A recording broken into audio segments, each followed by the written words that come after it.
All right, so ready to dive deep. Absolutely, let's do it. Today we're going to be unpacking all this stuff about ultra-processed foods. It's a bit of a scary topic, to be honest. Yeah, it is, and it's everywhere. Yeah, exactly. We've got this article here, "Fast Food Fever" by Andrew Anthony. Have you seen this one? Yeah, it's a real eye-opener. It really is. When it Yeah. got me thinking, like, how much of this stuff am I actually eating, Yeah. and what's it actually doing to me? It's hard to avoid. Right? It's like everywhere you turn, it's ultra-processed this, ultra-processed that.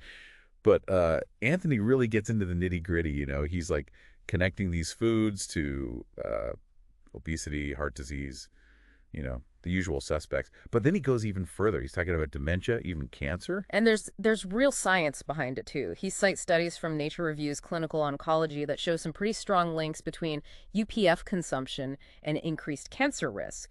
It's not just Okay. speculation. No, it's not. And that's what's kind of freaky, right? Like we've all heard about the dangers of fast food and junk food, but this is different. It's like it's not just about the calories or the fat content. It's something about the way these foods are actually made. Just the processing, yeah. These foods are so heavily modified, so far removed from their original natural form, our bodies just aren't equipped to deal with them. It's like Anthony highlights this epidemiologist, Tim Spector. Mm-hmm. He wrote a book, Spoon Fed, and he talks about how like our bodies might actually see UPF as like a threat. Like a foreign invader, almost. Yeah, exactly.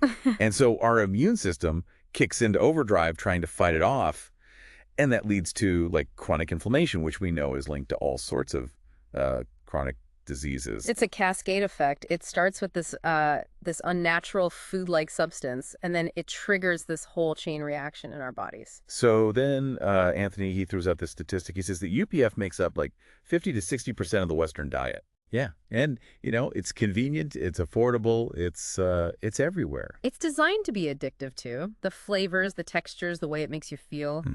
It's all engineered to keep you coming back for more. So like, what do we do? Do we just like throw out everything in our pantries and start living off the land? Well, I don't think it's about going to extremes. It's about awareness. It's about making informed choices. We need to start reading labels, understanding what's actually in our food. Yeah, it's like sometimes you look at those ingredient lists and it's just like a bunch of words you can't even pronounce. Modified starch, hydrolyzed protein.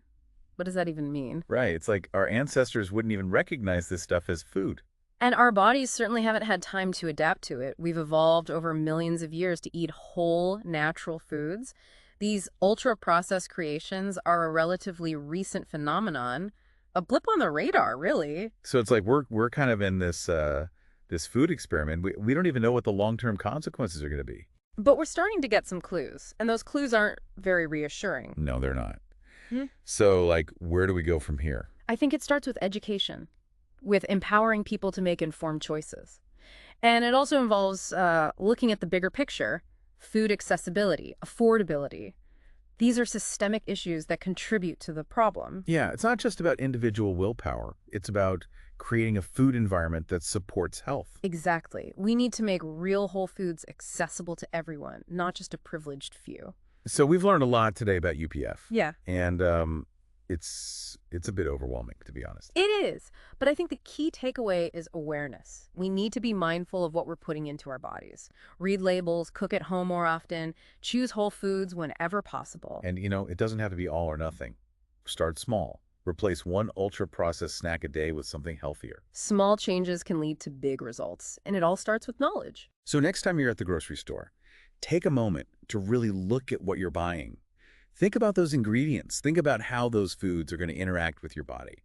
Ask yourself, is this nourishing me? Or is this just a quick fix that's going to leave me feeling worse in the long run? And remember, your health is worth the effort.